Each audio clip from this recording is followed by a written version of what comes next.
जय हिंद एवरीवन, कैसे हो आप सभी। आई होप सभी बढ़िया, आप बेहतर डेफिनेटली अच्छे हो गए। इंडियन नेवी एसएसआर एमआर और मेडिकल असिस्टेंट का फॉर्म फिलअप स्टार्ट हो चुका है, तो उसी से रिलेटेड है अपना वीडियो।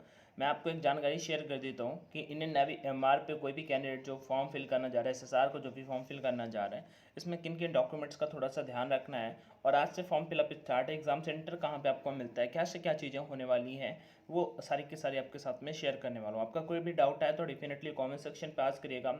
एक बात और भी बता देता हूँ, आपकी प्रिपरेशन को आपको बूस्टअप जरूर करना चाहिए। ज़्यादा टाइम आपके पास नहीं है आपके पास। मैं मैक्स टू मैक्स बोलूँ, अगर आप बोलते हैं तो मैं कुछ क्लास यूट्यूब पे भी लेने का सोच रहा हूँ, तो मैं 1 से 2 दिन में वो चीज़ भी स्टार्ट कर दूंगा जल्दी से जल्दी। और आपको मैं बता देता हूँ, आपका लगभग 10 से 15 मई के बीच में पेपर होगा। तो आपके, और ये first second and third batch के लिए आपका पेपर क्वालिफाई होने की बहुत ज़्यादा चांस है। मतलब आपका पेपर हो जाएगा अगर आप पढ़ने में थोड़ा भी ठीक है। बट मेन बात यहाँ पे ये हो जाएगी कि आपका सिलेक्शन तभी होगा जब, मतलब फर्स्ट बैच के लिए आप तभी जा पाएंगे जब आप अच्छा स्कोर करेंगे। हम इस पे बाद में बात करेंगे, अच्छे से आप सभी का डाउट क्लियर कर लेंगे। होगा तो आज हम टेलीग्राम पे एक प्राइवेट डाउट सेशन भी रख लेंगे, वहाँ पे चीज़ों को डिस्कस करेंगे। तो चलो, यहाँ पे मैं आपको काफ़ी सारी चीज़ें इंपॉर्टेंट है बता देता हूँ। फॉर्म फिलअप आज भी कर सकते हो, कल भी। वैसे मैं हमेशा बोलता था कि रुक के फिल करिए, आप कभी भी फिल कर सकते हो फॉर्म फिल। ठीक है, आप कभी भी अपना फॉर्म को फिल कर सकते हो। फीस जो है जनरल ईडब्ल्यूएस ओबीसी की 550, एससी एसटी की भी यहाँ पे फीस रहती है 550 रुपये।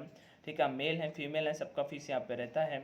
उसके साथ ही साथ आज से फॉर्म फिलअप स्टार्ट है और इसका लास्ट डेट होगा 10 तारीख। तो लास्ट के 1-2 दिन तो वेबसाइट अच्छे से वर्क नहीं करती।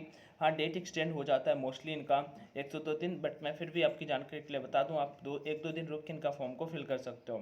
ठीक है, अगर एज लिमिट की यहाँ पे बात करते हैं तो मैं पहले ही आप सभी के साथ में शेयर कर चुका हूँ। एज लिमिट आपका इस वाले बैच के बीच में, आई होप अगर होगा, यहाँ पे आप अपनी एज के अकॉर्डिंग देख सकते हो। अब देखो, जिनका भी एज, मैं यहाँ पे कहता हूँ पहले वाले बैच में जिनका भी एज इससे पहले का हुआ, इसके बाद का हुआ, ठीक है, वो फिर एलिजिबल नहीं होंगे, या फिर इस वाले बैच के लिए एलिजिबल नहीं होंगे। अगर मान लो अब इसके बाद, जैसे यहाँ पे आपका एज, में एज वाला डाउट एक बार फिर से क्लियर कर देता हूँ।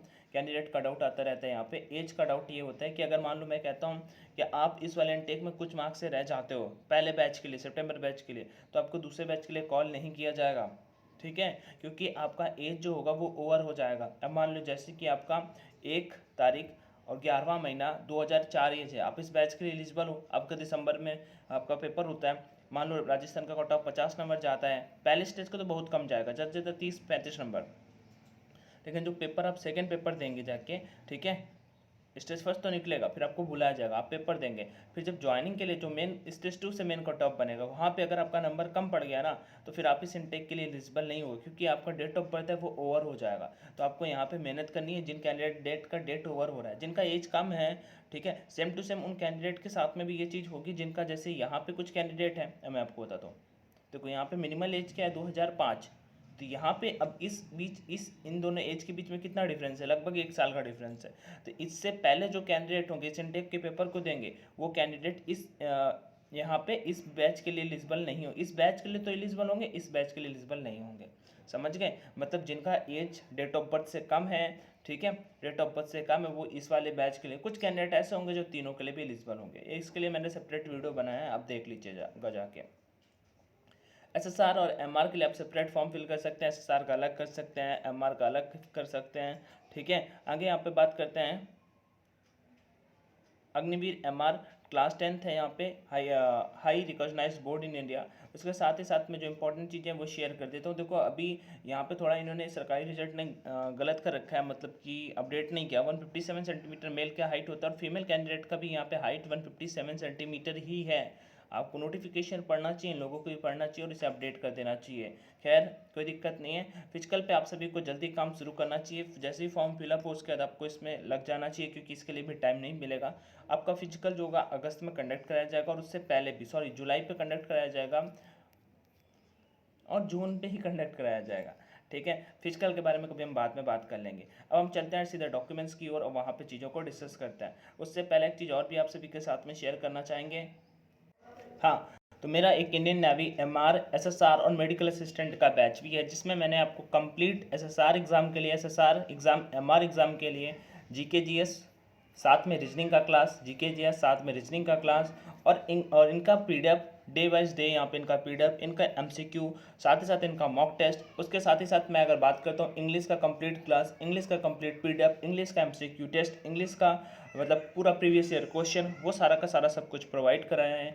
अदर सब्जेक्ट का रहता है तो साइंस का और मैथ्स का आपको पीडीएफ में मिल जाता है। इसके बाद आपको लगता है कि साइंस और मैथ्स हम कहाँ से कर सकते हैं, वो चीज़ भी मैं आप सभी को गाइड करता रहूँगा और बताता रहूँगा। साथ ही साथ आपको फेज 2 एग्जाम के लिए फेज 2 एग्जाम का पैटर्न क्या होगा, किस सेंटर में क्या से क्या चीज़ें कंडक्ट कराई जाती हैं, कंप्लीट गाइडेंस, मेडिकल एग्जाम में क्या कैसा होता है, वो स्टेज फर्स्ट के लिए, स्टेज सेकंड के लिए, स्टेज थर्ड के लिए, ठीक है, आपको हम कंप्लीट यहाँ पे बैच में गाइड करते रहेंगे। डे 50 डेज़ का अपना टारगेट है। बैच ऑलरेडी स्टार्ट हो चुका है, कल से हमने वहाँ पे नई चीज़ें भी अपडेट करनी स्टार्ट कर दी है। कोई भी कैंडिडेट जुड़ना चाहता है तो वहाँ पे जुड़ सकता है, ठीक है। जुड़ने के लिए आपको कुछ खास नहीं करना, टेलीग्राम पे जाना है @अंशु ANSHU सिंह SINGH अंशु सिंह और 2, ठीक है। ये आईडी मुझे सर्च करें, यहाँ पे मैसेज कर सकते हैं और बैच में जुड़ सकते हैं। फीस अगर मैं बैच की बात कर लेता हूँ, अच्छा यहाँ पे एक बात और, 349 रुपीज़ इसकी बैच की फ़ीस है। 349 रुपीज़ इस बैच की फ़ीस है, ज़्यादा है क्या? MR वाले की 249 है। मैं बता देता हूँ ज़्यादा नहीं है, क्योंकि यहाँ पे मैं आपको लगभग 35 to 40 मॉक टेस्ट भी प्रोवाइड कराऊंगा। साथ ही साथ इस पर मैं 20 ये मॉक टेस्ट तो कंप्लीट होंगे, ठीक है, विथ फुल सॉल्यूशन, और साथ ही साथ मैं इस पर 20 मॉक टेस्ट और भी कराने का सोच रहा हूँ। मतलब ये तो मैं करवाऊंगा ही, जो इंग्लिश लैंग्वेज में होंगे, इंग्लिश के होंगे 25 या 20 क्वेश्चन के, जिससे आपका इंग्लिश सेक्शन में अच्छा स्कोर हो जाएगा। तो फिर मेल कैंडिडेट और फीमेल कैंडिडेट इस बैच को एनरोल कर सकते हैं। कोई डाउट है तो आप मुझे टेलीग्राम पे आस्क कर सकते हैं, ठीक है, @अंशु सिंह 2 पे। आगे बढ़ते हैं टॉपिक पे। सो ये है नोटिफिकेशन। यहाँ पे मैं इंपॉर्टेंट चीज़ें ये बता देता हूँ। एक बार थोड़ा सा डॉक्यूमेंट को आपको फिर से याद करा देता हूँ कि क्या क्या आपको डॉक्यूमेंट में चाहिए होता है। 10th का मार्कशीट आपको चाहिए होता है, 10th का मार्कशीट चाहिए आपका, 12th का मार्कशीट आपको चाहिए, 10th का मार्कशीट, 12th का मार्कशीट। मोस्ट इंपॉर्टेंट है कि डोमिसाइल सर्टिफिकेट आपका होना चाहिए। हम डीसी लिख रहे हैं, डोमिसाइल सर्टिफिकेट आपका होना मैंडेटरी है। कास्ट सर्टिफिकेट है तो ठीक है, नहीं है तो कोई बात नहीं, ठीक है। उसके साथ ही साथ आपका जो रिसेंट का फोटोग्राफ है वो होना चाहिए। और यहाँ पे एक चीज़ और भी बता देता हूँ, रिसेंट के फोटोग्राफ पे आपका जो वो होता है फोटो, मतलब उसमें डीओपी वगैरह लिखा होना चाहिए। डीओपी वगैरह मतलब डेट ऑफ, ये देखो यहाँ पे लिखा हुआ है, देखो यहाँ पे पढ़ सकते हो।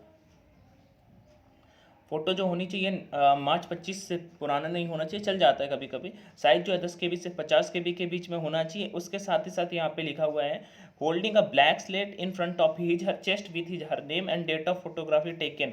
मतलब कि आपका नाम और फोटोग्राफी कब ली गई है वो चीज़ यहाँ पे मेंशन होना चाहिए। वो चीज़ हमसे यहाँ पे पूछा है, और फोटो क्लियर होना चाहिए। और लाइव फोटो भी यहाँ पे हमसे अपलोड कराएगा फॉर्म में। 10th का मार्कशीट, 12th का मार्कशीट, डोमेस्टिक सर्टिफिकेट, आधार कार्ड, साथ ही साथ आपका फ़ोटो और आपकी सिग्नेचर, इतनी सारी चीज़ें आपका यहाँ पे अपलोड होने वाला है।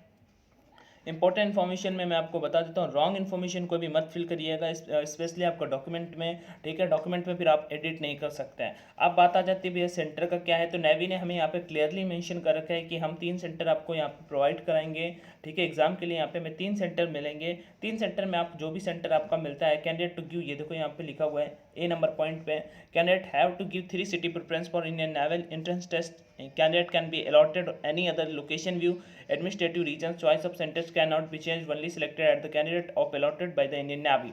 सो डेफिनेटली हमें नेवी ने यहाँ पे इन्फॉर्म कर रखा है कि वो अपने अकॉर्डिंग सेंटर को डिसाइड करेंगे, सेंटर हमें बताएंगे। बट आप जो 3 सेंटर फिल करेंगे ना, उन्हीं में से आपका पहले एग्जाम के लिए सेंटर आपको मिल जाएगा, क्योंकि पेपर ऑनलाइन होता है। बट जो सेकंड पेपर होगा, जो मोस्ट इंपॉर्टेंट पेपर होगा, जिससे आपका फाइनल मेरिट टेस्ट बनेगा, जिस पेपर में नेगेटिव मार्किंग नहीं होगी, वो पेपर जो होगा वो आपका नेवी के सेंटर पर कंडक्ट कराया जाएगा, ठीक है। इन सारी चीज़ों को आप सभी को ध्यान रखना है। बाकी अप्लाई करने के लिए फॉर्म फिलअप ऑलरेडी स्टार्ट हो चुका है। Candidate are advise to fill up correct details आपको फिल करनी है ऑनलाइन एप्लीकेशन में।